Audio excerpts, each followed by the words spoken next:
Assalamualaikum warahmatullahi wabarakatuh. Perkenalkan, nama saya Reni Nurlitasari dengan nomor induk mahasiswa 19543024.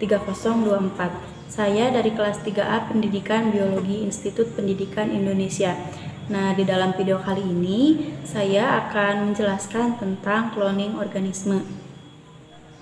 Kata cloning sendiri berasal dari bahasa Yunani, yaitu klon yang berarti ranting. Jadi cloning organisme itu berarti suatu proses untuk memperbanyak organisme dari satu sel. Nah, proses cloning ini bisa menghasilkan satu atau lebih organisme yang memiliki materi genetik atau gen DNA yang sama dengan induknya. Pada mulanya, para peneliti itu melakukan penelitian cloning organisme ini untuk mengetahui dan untuk mendalami ilmu dasar-dasar biologi begitu. Seperti untuk mengetahui apakah semua sel di dalam suatu organisme ini mempunyai DNA atau gen yang sama, atau sel akan kehilangan beberapa gennya saat proses diferensiasi. Nah, untuk mengetahui hal tersebut, salah satu caranya yaitu dengan melakukan cloning pada sel yang telah berdiferensiasi. Nah, proses cloning ini bisa saja terjadi pada sel hewan maupun sel tumbuhan.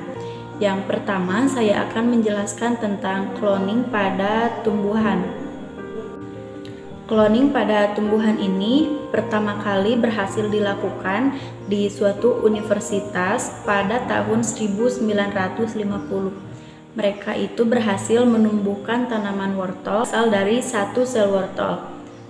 Langkah-langkahnya itu mereka memotong akar wortel menjadi potongan-potongan kecil, lalu si potongan-potongan tersebut dimasukkan ke dalam media yang mengandung nutrisi, lalu diaduk-aduk. Nah, pengadukan tersebut menyebabkan sel-sel tunggal dari si wortel ini melayang-layang di dalam larutan. Setelah diinkubasi beberapa hari, sel tunggal dari wortel ini ternyata membelah menjadi jaringan embriogenik. Nah, si jaringan embriogenik ini dipindahkan ke dalam medium agar si jaringan embriogenik ini akhirnya bisa tumbuh menjadi tanaman wortel yang utuh dan memiliki materi genetik atau DNA yang sama dengan sel tunggal yang dikloning atau induknya itu. Hasil dari penelitian ini sekaligus memberikan jawaban gen atau sel DNA pada sel-sel yang telah berdiferensiasi tidak mengalami perubahan karena bisa dibuktikan dari tumbuhnya sel tunggal wortel menjadi tanaman wortel yang utuh. Nah, kemampuan sel tunggal tersebut dinamakan dengan totipotensi. Totipotensi ini adalah kemampuan suatu sel yang telah berdiferensiasi untuk membentuk suatu individu yang baru. Nah, yang kedua ada cloning pada hewan. Sel-sel yang berdiferensiasi dari hewan ini tidak membelah di dalam kultur, apalagi berkembang menjadi beberapa organisme yang baru. Karena itu, para peneliti awalnya harus menggunakan pendekatan yang berbeda untuk pertanyaan apakah sel hewan yang terdiferensiasi dapat menjadi totipoten gitu. Pendekatan mereka adalah membuang inti sel telur yang tidak dibuahi dan dibuahi, kemudian menggantikannya dengan inti sel yang berdiferensiasi. Nah, prosedur tersebut disebut sebagai transplantasi nuklir. Jika nukleus dari sel donor yang terdiferensiasi ini mempertahankan kemampuan genetiknya secara penuh, maka ia harus dapat mengarahkan perkembangan sel penerima ke dalam semua jaringan dan organ organisme. Eksperimen semacam ini pernah dilakukan terhadap satu spesies katak atau Ranapipiens oleh Robert Briggs dan Thomas King pada tahun 1950-an, dan pada spesies lain oleh John Gurdon pada tahun 1970. Para peneliti ini mentransplantasikan nukleus dari sel embriogenik atau kecebong ke dalam sel telur bernukleus. atau tidak memiliki nukleus dari spesies yang sama gitu. Dalam percobaan Gurdon ini, nukleus yang ditransplantasikan seringkali mampu mendukung perkembangan normal telur menjadi kecebong. Namun, ia menemukan bahwa potensi nukleus yang ditransplantasikan untuk mengarahkan perkembangan normalnya itu berbanding terbalik dengan usia si donor gitu kan. Jadi semakin tua nukleus donor, semakin rendah persentase berudu yang berkembang secara normal. Dari hasil ini, si Gurdon ini menyimpulkan bahwa sesuatu di dalam nukleus memang berubah saat sel hewan berdiferensiasi. Nah, pada katak dan sebagian besar hewan lainnya, potensi nuklir cenderung semakin terbatas seiring dengan perkembangan embrio dan diferensiasi sel. Yang selanjutnya ada cloning reproduksi mamalia. Pada tahun 1997, ada seorang peneliti yang berhasil melakukan cloning terhadap domba yang disebut sebagai domba Dolly. Nah, peneliti tersebut mengisolasi sel somatik dari domba. Kemudian sel tersebut dikulturkan terlebih dahulu pada nutrien pur medium. Setelah dikulturkan, si sel ini langsung didifusikan pada sel telur domba yang intinya telah dihilangkan. Kemudian sel tersebut berkembang menjadi embrio. Nah, si embrio tersebut diimplankan pada uterus domba. Di dalam uterus, embrio ini berhasil mengalami perkembangan menjadi domba dan akhirnya dilahirkan.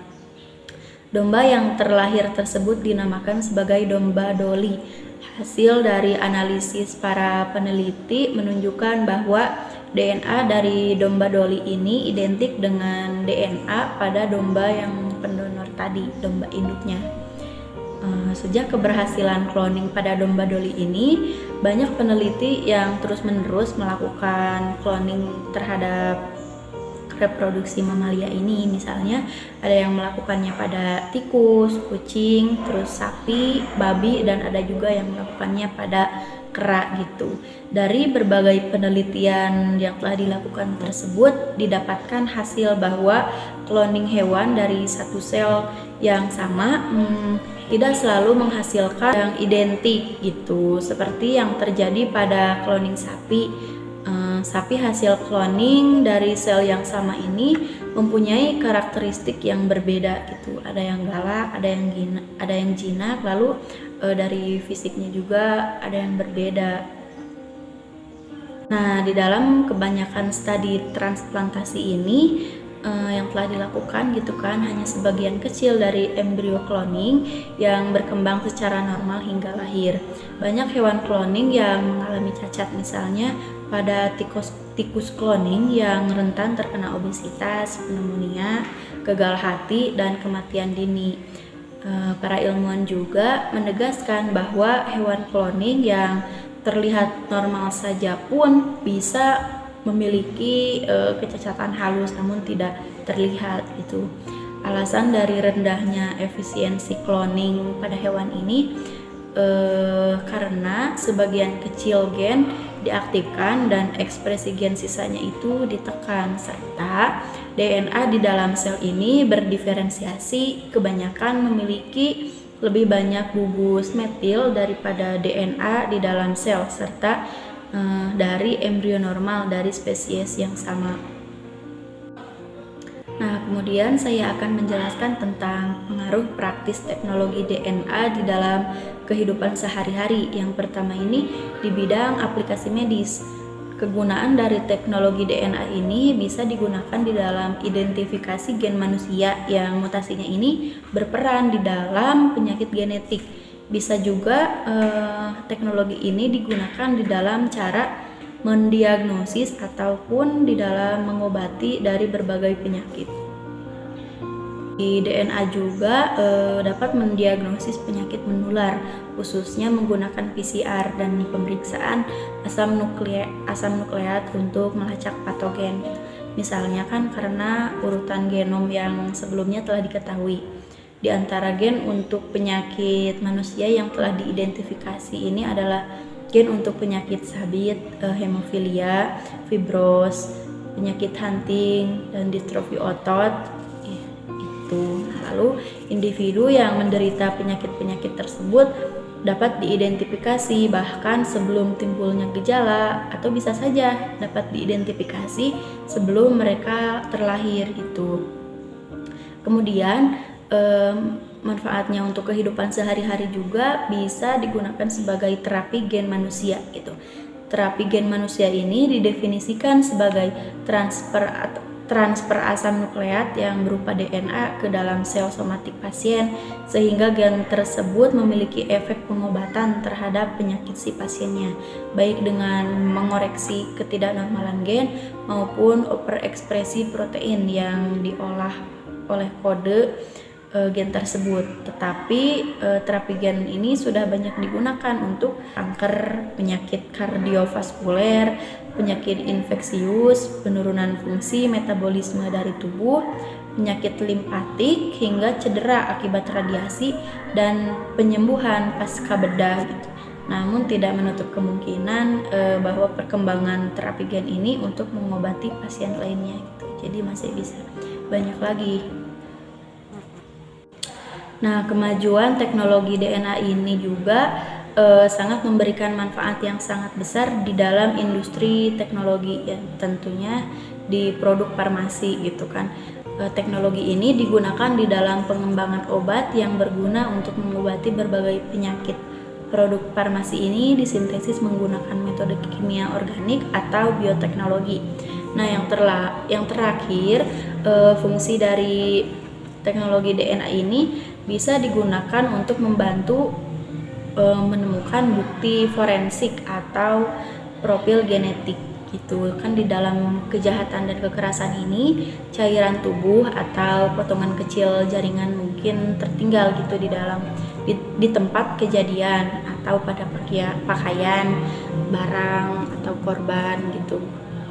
Nah, jika tersedia cukup bukti darah, misalkan air mani atau jaringan, laboratorium forensik ini dapat menentukan golongan darah atau jenis jaringan dengan menggunakan antibodi untuk mendeteksi protein permukaan sel tertentu.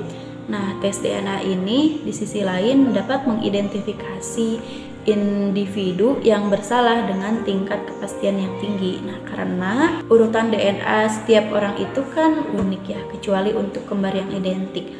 Jadi penanda genetik yang bervariasi di dalam populasi ini dapat dianalisis untuk orang tertentu. Nah, untuk menentukan rangkaian penanda genetik ini atau profil genetik yang unik dari individu tersebut. Mungkin sekian penjelasan dari saya. Mohon maaf jika terdapat banyak sekali kesalahan. Wabillahi taufiq wal hidayah. Wassalamualaikum warahmatullahi wabarakatuh.